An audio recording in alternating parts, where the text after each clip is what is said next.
আসসালামু আলাইকুম। আমি ঢাকা মিরপুর থেকে এসেছি, নৌবাহিনী কলেজের একজন ছাত্র। আমার নাম মোহাম্মদ ফাওয়াজ। আমি একটি প্রশ্নের সর্বপ্রথম একটি উত্তর দিতে চাই, সেটা হচ্ছে জামাতে ইসলাম কেন চাঁদাবাজি করে না, কেন কোনো লুটতরাজের সাথে জামাত ইসলাম নেই। মূলত আমি প্রথমে একটি কথা বলে দিতে চাই, সেটা হচ্ছে আমাদের অন্যান্য দল যদি আমরা দেখে থাকি গত 53 বছরে আমাকে একটা দল আপনি আমাকে ইন্ডিভিজুয়াল দেখাবেন যে একটি সেবামূলক প্রতিষ্ঠান কিংবা কর্মসংস্থান তৈরি করেছে। কোনো দল পাবেন না।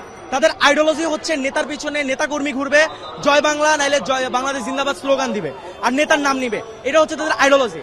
জামাতের আইডিওলজি এটা নয়। তাদের আইডিওলজি কিভাবে একটি নতুন প্রতিষ্ঠান তৈরি করা যায়। আপনি যদি গত 53 বছরে খেয়াল করেন, অসংখ্য জামাতের হাসপাতাল, অসংখ্য ব্যাংকিং সেক্টর তৈরি করা হয়েছে, যার কারণে জামাতে ইসলামের যে নেতাকর্মীরা রয়েছে পড়াশোনা শেষে তারা যদি চাকরিও না পেয়ে থাকে তাদেরকে ওইখানে নিয়োগ দেওয়া হয়, এবং যার কারণে তাদের চাঁদাবাজি কিংবা এইসব কাজে লিপ্ত হতে হয় না। তারা একটি অর্থনৈতিক ভালো একটি কাজের মাধ্যমে তাদের জীবন বাহন করতে পারে।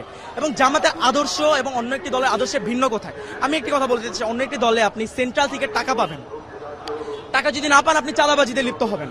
আপনি বিএনপি বলুন, আওয়ামী লীগ বলুন, ছাত্র দল বলুন, ছাত্রলীগ বলুন, সবাই একই ক্যাটাগরি। আপনি ছাত্র শিবির বলুন যদি, বা জামাত ইসলাম বলুন, এদের অর্থ উৎস কিন্তু এইটা নয়।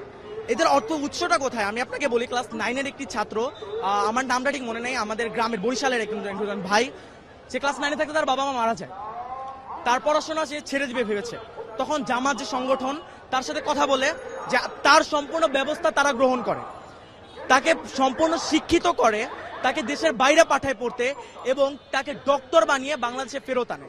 এখন আমার প্রশ্ন, একজন বিবেকবান মানুষ জীবনেও কি তাকে যেই দলটা, যে সংগঠনটা এত উচ্চ একটা পর্যায়ে নিয়ে গিয়েছে, তাকে জাতীয় রাষ্ট্রের সম্পদ বানিয়েছে, তাকে কি তার কাছে কি কোনো সাহায্য চাওয়া লাগবে দলটা থেকে?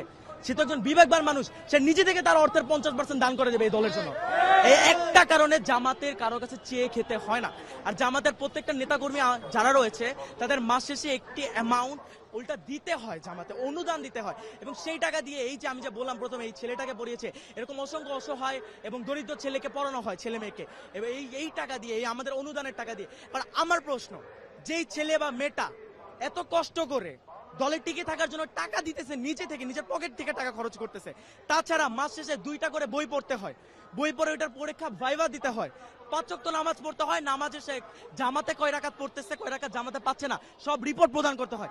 এত কষ্টের পরেও যে মানুষটাই দলে থাকবে, ওই মানুষটার কি নৈতিকতা নিয়ে কোনো প্রশ্নের আর কোনো দিক রয়েছে? ওই মানুষটা কি কোনো স্বার্থের জন্য দল করতেছে?